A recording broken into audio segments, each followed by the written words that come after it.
हमारा कोई कोटा नहीं होता, पढ़ाई के लिए हमारे पास नहीं होता कोटा, हमारे पास जॉब के लिए कोई कोटा नहीं होता। इंसान काम करे तो करे कैसे? आपने हमें जॉब में कोटा देते, ना पढ़ाई में कोटा देते, ना सर ढाकने की जगह देते, जब घर वाले निकाल देते हैं तो इंसान जाएगा कहाँ, कैसे रहेगा? गरिमा अगर एक प्रोजेक्ट निकाला है, वो सेंट्रल प्रोजेक्ट है, बट वो एक एक साल 2-2 साल फंड ही नहीं देता है। लोग ले लेते हैं तो बड़ी मुश्किल से चलाते हैं, उसमें भी पैसे नहीं आते। 2 साल 3 साल बाद सेंट्रल पैसा देता है तब आता है। उसमें भी ऐसे क्लॉज लगा के रखे हैं कि कोई कैसे जाके वहां रहे।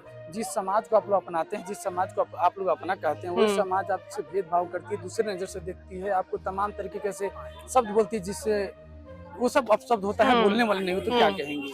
मैं चाहूंगी समाज से ज्यादा हमारे सरकार पे बात आए, क्योंकि समाज तो कहीं ना कहीं हमें पहचानता है। एक दूसरे के साथ जब रहते हैं कहीं ना कहीं हाँ भेदभाव होता है, बट प्यार भी उतना ही मिलता है। बट जब सरकार ही नहीं समझ रही है इस चीज को कि हम भी उनके बराबर हैं, हम भी लायक हैं, हम भी इंसान हैं, हम भी सांस ले रहे हैं, तो कैसे चलेगा?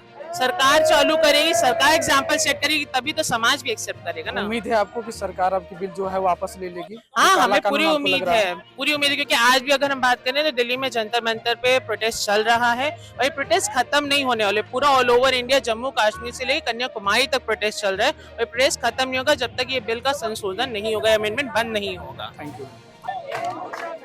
दिल्ली सरकार का जो बिल आया, जिस तरीके से आप लोग विरोध करें, क्या कहेंगे? मैं ये कहना चाहता हूँ कि जो नालसा 2014 का जजमेंट था उस हिसाब से हम लोग को सेल्फ आइडेंटिफिकेशन का अधिकार था, मगर ये जो ट्रांसजेंडर अमेंडमेंट बिल आया है 2026 में, हमारा पूरी तरीके से सेल्फ आइडेंटिफिकेशन का अधिकार छीन लिया गया है। हमें अपने कपड़े खोल करके प्रूफ करने की क्या जरूरत है कि हम एक पुरुष है, महिला है या ट्रांसजेंडर है, और कोई मेडिकल बोर्ड हमारी जांच क्यों करेगा? इस बिल से क्या क्या प्रभाव पड़ सकती है? बहुत प्रभाव पड़ रहा है। बहुत सारे स्पेक्ट्रम हमारे नॉन बाइनरीज और ट्रांसमेंस को इससे बिल्कुल अलग कर दिया गया है। हमें अपना जेंडर प्रूफ करने के लिए कपड़े उतारने की जरूरत क्यों है?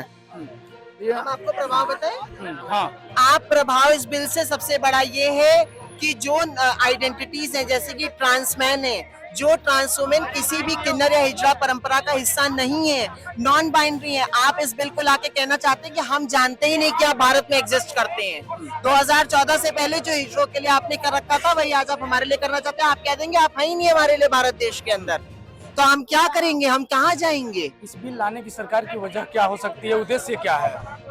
सरकार ने कोई भी उद्देश्य, कोई भी वजह national council of transgender person से कंसल्ट करके रखना ही नहीं चाहा। फिर भी हम कहते हैं अगर कोई जायज वजह आपके सामने आई है तो उसके और रास्ते निकालिए। आप सबकी आइडेंटिटी एक तरीके से हटा नहीं सकते, एक तरीके से रिमूव नहीं कर सकते। अगर कोई वजह है तो उस पर बात करिए। आपसे नेशनल काउंसिल बात करने आया था, अब उनसे बात करिए और तब इस बिल में चेंजेस लाइए। जिस तरीके से सरकार की बिल आती है, आप लोग विरोध करें, क्या कहेंगे? हम ये कहना चाहेंगे जो बिल आया है उससे किसी भी जो राइट ऑफ इक्वालिटी की हम बात करते हैं, हमारे सेशन आर्टिकल 14, 21 की हम बात करें, 15 की बात करें, उसका मेन मूल्य हमारा पूरा हमसे ले लिया गया है कि अगर हम बात करें फ्रीडम ऑफ एक्सप्रेशन हमें बंद कर देगा। सेल्फ आइडेंटिफिकेशन जो खत्म करे उसका क्लियर रीजन यही था कि आप फ्रीडम ऑफ एक्सप्रेशन बंद करें इंसान का, और जब उनके पास खुद का नहीं होगा, एक ट्रांसफॉर्मेशन, एक प्रोसेस होता है। अगर आप मेडिकल के थ्रू जाएंगे, आप मुझे ये बताएं कोई भी आदमी क्या औरत किसी मेडिकल बोर्ड के सामने 15-20 लोगों के सामने नंगे होकर अपना जेंडर प्रूफ करना चाहेगा? नहीं ना। तो हम ट्रांसजेंडर कम्युनिटी से क्यों उम्मीद करते हैं कि वो जाके इस चीज को करें?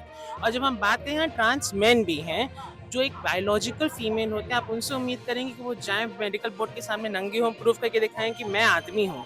कि पूरी तरीके से एक तरीके का डिग्निटी को हटा के पूरा बिल बना है, सोच समझ के नहीं बना। 2011 के सेंसस को माइंड पे रख के बनाया गया है। नए सेंसस अभी तक नहीं, हम 2026 में, अभी तक हमारे भारत में सेंसस आए ही नहीं है और हुए ही नहीं है। तो सेंसस नहीं करेंगे तो आप बिल कैसे इंट्रोड्यूस कर सकते हैं कम्युनिटी के? जिस तरीके से एक बिल आती है केंद्र सरकार के द्वारा, उसको लेकर आज आप लोग लखनऊ में विरोध प्रदर्शन कर रहे हैं, जिसको आप लोग काला कानून बता रहे हैं, उसके बारे में थोड़ा विस्तार से बताइए।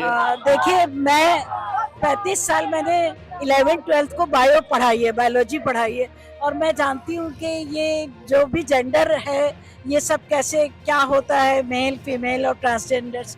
कल जब मैंने परसों पढ़ा इसके बारे में कि ये इन लोगों को ट्रांसजेंडर्स जब अपना लिखेंगे, डिक्लेयर करेंगे, तो उनको जाकर मेडिकल किसी जगह पर अपना चेकअप कराना होगा, और जब डॉक्टर लिखेगा कि ये सही है, ट्रांसजेंडर हैं, उसके बाद फिर भी फैसला डीएम के हाथ में होगा कि ये सही है या नहीं। तो मुझे बड़ी तकलीफ हुई एक सिटीजन के नाते, एक बायो टीचर के नाते, क्योंकि ये सब जैसे मेल एक्स वाई है, जैसे फीमेल एक्स एक्स हैं, ऐसे ही ट्रांसजेंडर्स में भी बस थोड़ा सा ही एक डिफरेंस होता है। हम जानते हैं उसको, कहीं किसी में कोई है, किसी में एक्स एक्स वाई हो जाता, किसी में एक्स वाई वाई हो जाता, किसी में ये थोड़ा सा। तो हम इस नेचर की इस चीज को एक थोड़ा सा शेमफुल लगा के वो जाएंगे, अपना मेडिकल चेकअप कराएंगे, उस डॉक्टर के रहमो करम पर होंगे कि वो लिखेगा, फिर वो उस डीएम का फैसले का इंतजार करेंगे, तब उनको ये डिक्लेयर कर पाएंगे कि वो ट्रांस। तो हम as a citizen, as a human rights इनके साथ हैं, इनके साथ खड़ी हुई हूँ, इनके साथ आई हूँ घर से निकल कर इस उम्र में, क्योंकि मुझे बहुत शेमफुल लगा, मुझे अच्छा नहीं लगा कि सरकार के द्वारा एक बिल आई है जिसको आप लोग विरोध करें, क्या कहेंगे? मैं एक ट्रांसमैन हूँ। हाँ। मैं पूरी तरह से इस पे विरोध करना चाहता हूँ, क्योंकि मेरी सेल्फ आइडेंटिटी मेरी पहचान है। मैं कभी नहीं चाहूँगा कि कोई भी मेडिकल बोर्ड या फिर कोई ऐसा चीज़ जो हमारी पहचान बोले कि नहीं हम आपको देखेंगे समझेंगे फिर हम आपको ट्रांस समझेंगे, क्योंकि हम अपनी फैमिली में वैसे भी लड़के आते हैं, अपनी फैमिली को समझाने के बाद फिर हम मेडिकल बोर्ड को समझाएं कि हम ट्रांस हैं कि नहीं, तो ये स्ट्रगल बहुत ज़्यादा बढ़ जाता है। ऊपर से कि ये बोला जा रहा है कि आप अगर अपनी फैमिली के साथ रहना पड़ेगा, बायोलॉजिकल फैमिली के साथ, वो भी क्योंकि आपको भी पता है कि हमारी फैमिली कैसे हमारे साथ रहती है। तो हमें चूजन फैमिली का हक मिलना चाहिए, हमें भी ट्रांस में जोड़ना चाहिए। तो ये चीज़ बहुत गलत है हमारे साथ, और एक ट्रांस पुरुष के साथ तो बहुत ही, और ट्रांस वुमेन को भी हटा दिया जा रहा है बिल्कुल कि आप ट्रांस हो ही नहीं। तो ये सब चीज़ें गलत है इस तरह से। सरकार आपके साथ लगातार भेदभाव कर रही है। जी, बहुत ज़्यादा भेदभाव कर रही है, पहले भी करती थी, अब तो उनको पता नहीं एक अलग ही मौका मिल गया हमारे साथ भेदभाव करने का, कि आप ट्रांस पर्सन है ही नहीं, आपको कोई प्रोटेक्शन राइट नहीं मिल रहा है, और आपको कोई भी चीज़ जांच पड़ताल के बाद ही दी जाएगी, चाहे वो ट्रांसजेंडर आईडी कार्ड हो, चाहे आपका आधार कार्ड हो। तो ये बहुत ज़्यादा ही भेदभाव है हमारे साथ। सरकार ये बिल लाई है, उसका वजह क्या हो सकता है? उद्देश्य क्या क्या है सरकार को बिल लाने का?